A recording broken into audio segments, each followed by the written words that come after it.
It seems weird, doesn't it? We've still got 4 games to go, yet silly season seems to be open already. That's right, transfer rumours, transfer stories already out there. The transfer window isn't open even, and we've already started to talk, about future of certain Rangers players. We've talked about players that Rangers may or may not be interested in. We've got stories of past missed players and lots of things to cover.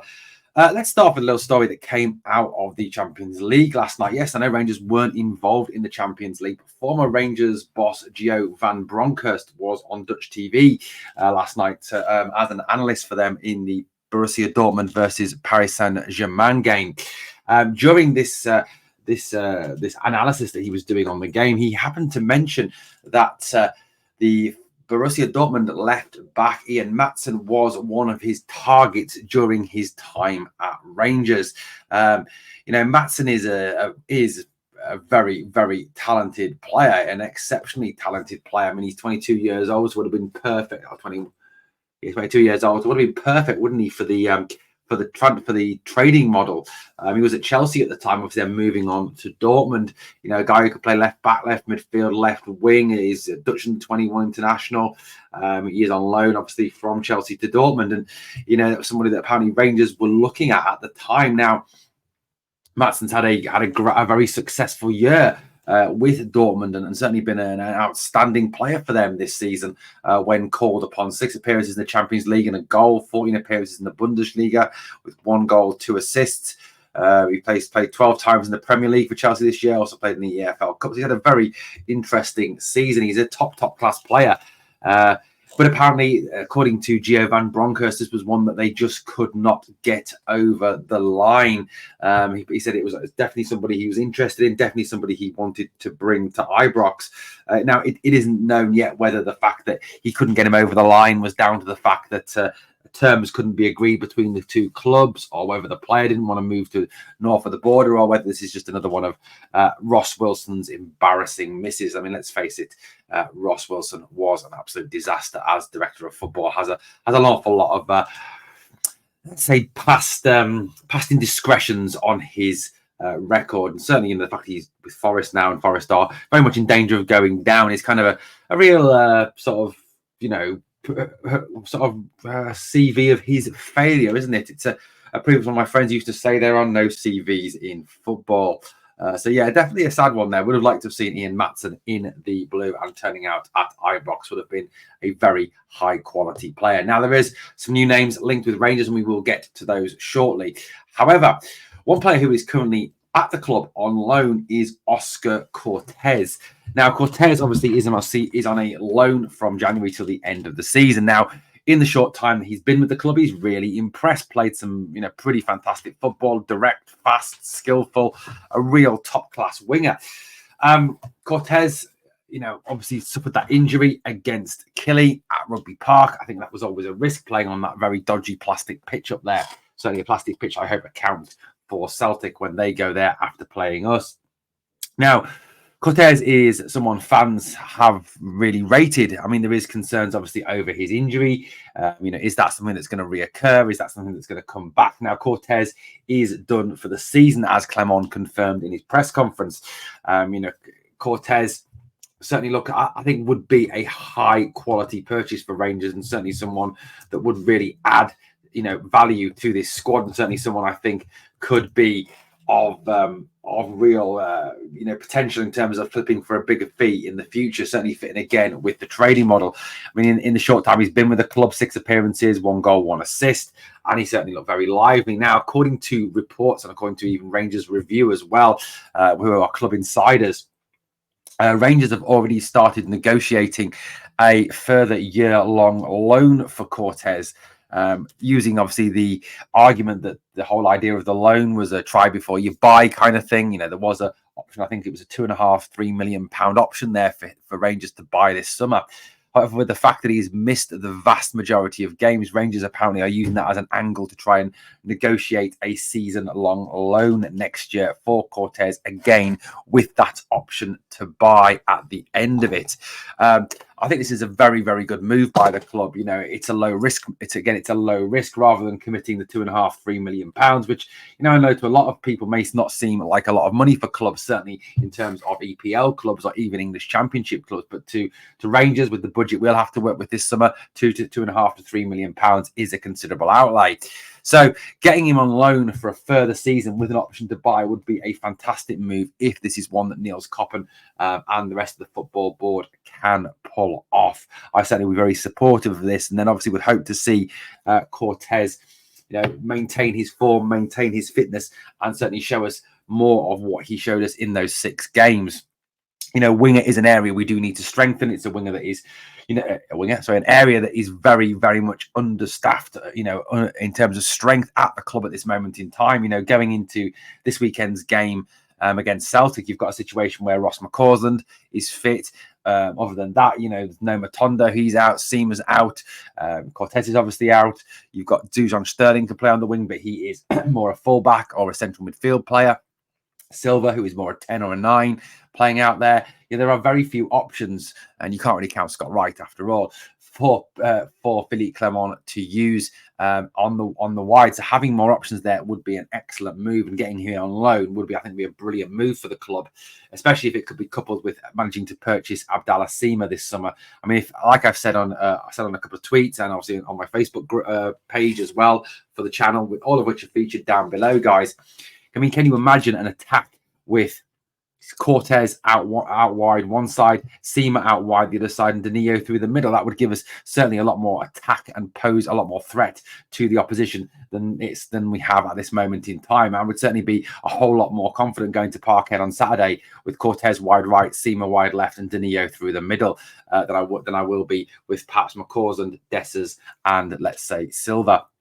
So look, nothing against those three guys. You know, I love Wee Ross, top man, absolutely. So, you know, guys, let me know what you think. You know, I personally think that getting him for a further season would be an absolutely excellent move by the club, a real positive step forward.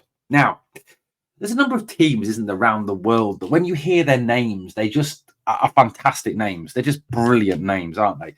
Kaiser Chiefs, for example, which I know is an indie band over here, a brilliant indie band. I do love the Kaiser Chiefs, but you know, is a football team in South Africa. I think it's a fantastic name for a football team, Kaiser Chiefs. Orlando Pirates, another one. I mean, what an outstanding name. South Africa seem to have the corner on interesting and just very, very top quality names. I was listening to Gallant View Morning News this morning, and they mentioned about the Orlando Pirates. And I think Colin McDuff said that if Rangers were to rename themselves the Govan Pirates, that would certainly get his vote. Very interesting indeed. But look, you know, why are we talking about South African football? Why are we talking about the Orlando Pirates when obviously this is a Rangers channel, and we talk all things Glasgow Rangers? That's obviously what a lot of you are asking. So we are going to talk a little bit about a target for Rangers. Now, I'm going to put this guy's name up on screen because, as you know, guys, I am absolutely awful with names, especially names that are perhaps not very easy to say. And this is certainly up there with difficult names to say. This is a young 19-year-old winger, a young 19-year-old kid who I think could be a quality player of the future, and certainly someone that I honestly think could be a quality player for our club. So this is him here. This is an image of him, and this is his name. His name is Reebo Mukang. That's what I'm going to go with. Reebo Mukang. He is a 19-year-old South African. He's a tricky, quick winger. Again, someone who very much fits in with the trading model. And it's exciting, I think. You know, as I was listening to a couple of pods this morning, I was listening to the Rangers Review, and I was listening to, obviously, like I said, Gallant View this morning. And, I agreed. I think it was Scott Young that brought this point up, and it's an excellent point. You know, it's interesting to see that Rangers are now looking into different markets. I mean, I know these are just reports at this stage. There's no sort of concreteness behind any of these. But the fact that, you know, the names we're being linked with now are players from Scandinavia, from South Africa, from the United States, from Australia, from Far East. You know, these are that was the Japanese right back whose name escapes me now. You know, it's interesting to see us going away from looking in the English Championship, bringing in players who are on substantial wages that, overcrowd our wage bill. I mean, our wage bill is absolutely ridiculous for the quality of player we have. I mean, it's more than Celtic's, it's more than PSV Eindhoven's, for goodness sake. And I don't think you can argue that PSV Eindhoven have a worse squad than us. I mean, certainly the likes of Lang and Bakayoko and Sibari are all a hell of a lot better players than whatever we have at the club at this moment in time. So what do we know of Reebo Mukang? He is 19, like I said. He's a young lad. He's around about a £400,000 price tag. So again, very cheap. Probably on about £1,000, £2,000 a week, if that, I would say. Again, someone who's going to be available for relatively cheap wages. And again, that's another market we need to be shopping in. Yes, we do need to be bringing in big names and players that perhaps are 24, 25, who you're going to pay 30 grand a week to. But you do need to supplement that with those cheaper players, those players who you can develop and move on for a profit in the future. So he can play left wing, he can play right wing, and he can play as a second striker. So he's a guy who can play all across that front three, something that I think we definitely need at the club. This season, he's made 22 appearances in the South African Premiership. He scored 3 goals, 5 assists. That's 8 goal contributions in 22, which for a 19-year-old just starting out in his career is pretty good. In the Nedbank Cup, which I think is a South African bank of some description, he's played 4 games, 1 goal, 1 assist. So 2 goal contributions in 4. He's also got experience in the African version of the Champions League, the MTNS, whatever that is, and the Carling Knockout. I don't think that's a how much Carling lager can you drink before you pass out competition. But I don't know. It could well be. You never know with South Africa. Overall, this season, he's made 33 appearances, 4 goals, 6 assists, which is 10 goal contributions in 33. Which, like I said, for a 19-year-old kid just starting out in his career, is an outstanding start to his career. Certainly a very young and upcoming, exciting player. So, certainly someone I think that we should, as a club, be looking at. Certainly someone we should be thinking about bringing in to the club. So, if that is true, that I'm not opposed to that. I think that would be a good move for the club. It would be exciting. It'd be interesting. I think he's certainly someone who would come and, again, could be someone that we could flip for that big fee in the future. There's been other names linked. Obviously, the young Australian Borges, the winger again from Macarthur FC down in Australasia. Again, another exciting young name. Again, showing us shopping in and looking in different markets. It's nice to see that the scouting network is expanding beyond the English Championship. Now, there is a name coming out of the English Championship, however, that we have been linked with. I think some of it could be down to some very lazy journalism due to the fact that this guy is a Rangers fan. He's an Ulsterman. He's a proper fully paid up member of the Rangers fan club. He loves the club, and that is Paddy McNair. So Paddy McNair is a name that a lot of you may know. He's a guy with Premier League experience. He's a guy who came through the youth system at Manchester United, so obviously has a pretty good upbringing there. He's played for Sunderland. He's played most recently at Middlesbrough under Michael Carrick, and done a fairly decent job. Now, if we look at Paddy McNair's statistics here, he's made 219 appearances for Middlesbrough, scoring 14 goals and 16 assists, which is 30 goal contributions in 219 from someone who plays primarily in defence. That's not bad at all. Played 28 games, scored 7 goals for Sunderland, where he was ostensibly used as a central defensive midfield player. Played 27 times for Manchester United's first team, 24 times for their under-21s, 4 times in the Manchester United Youth League, and 3 times for Sunderland's under-23s.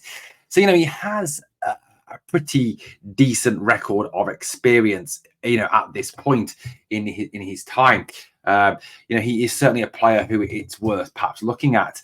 That's Matson statistics. I do apologise. I'm trying to find the right statistics there about a bit more about Paddy McNair. Now, McNair is out of contract. He is a player who would cost absolutely nothing. The couple of stumbling blocks, though, there are over Paddy McNair are very obvious now. So the first stumbling block is his age. He is 29 years old, so he is someone who will come with little to no sell-on value. This, I think, would be his final move. I mean, he currently has a transfer market value of around €4.5 million, which is about £4 million. Like I said, he is out of contract, so would not cost a penny. Now, where as well this could fall down, it is over his wages. Now, it's thought that he's on somewhere between £15,000 and £20,000 a week at Middlesbrough. Would Rangers be willing to spend that much money on a 29-year-old, someone who, hasn't got a long-term sell-on value? Now, I do admit that there is times when you have to perhaps look beyond that and not always go for players with that huge sell-on value. You do need to maintain an experienced core to your first team. You cannot win anything with kids. You cannot succeed with just kids in your lineup. McNair is also a Northern Ireland international, having 49 caps and 5 goals for them. And like I said, he's a player who can play as a centre-back. He can play as a defensive midfielder. He's primarily a right-sided centre-back, which is kind of not what we need, really. It's more a left-sided centre-back with the likelihood of Ben Davies moving on this summer if we can get rid of him. Obviously, the fact that he's on 30 grand a week could well go against that. But it's an interesting one. It's certainly an interesting link. Speaking personally, I get the whole, he's a Rangers man. I get the whole, he's got experience in Manchester United, Middlesbrough. But again, I think it's just another championship player, very, I would say, average championship player. The guy, hasn't particularly pulled up any trees down there south of the border. He's had a career that he went from Manchester United to playing in the Premier League with Sunderland, to being relegated, to going down with Middlesbrough, to playing mostly in the championships. And most of his career has been at that second level in England, which, is a high standard. Don't get me wrong. The EFL Championship is one of the most competitive leagues in Europe. But I just think at his age, it is not a good positive use of a substantial amount of wages where you'd be looking to say have to pay him 15 to 20 grand a week. Could that money be better spent and better allocated on a 24, 25-year-old centre-back? Bringing in someone, yes, with experience, yes, with a bit more class than perhaps those 19 and 20-year-olds, but still having someone with a little bit more of a sell-on value there, but someone still with that experience. I know that beggars can't be choosers. I know that we don't have the budget to go and buy, the likes of Diaz or Laporte or Stones or Van Dijk. Maguire. I mean, that's ridiculous, and that's never going to happen. But at the end of the day, Rangers do need to bring in some experience. But I just think at 29, with his back record at this point, this backtrack record at this point in time, I don't think McNair is a good move for the club. I don't think he's top class. I do think he is a player that will not. The question you've got to ask there, is he any better than what you've already got? Yeah, probably is better than Connor Goldson at this moment in time. Goldson's, going through a terrible funk at this moment in time. Is he a massive step up from John Souttar? Probably not. So look, at the end of the day, I don't think McNair would be a good move for the club. Anyway, let me know what you think. It could just be lazy journalism, of course. I think it could be, but there we go. Anyway, let me know what you think of these latest transfer stories as we now enter silly season, even before the end of the season. Let me know what you think in the comments down below. Okay, thank you for watching Glasgow Rangers Nation, guys. And as always, 2 things I ask you on the way out. Number 1, smash the like for me. Helps to beat, the algorithm thing, whatever it is. Whenever I hear that, beat the algorithm, it sounds like it's some sort of monster lurking in a cave, doesn't it? And also, remember always, we are the people.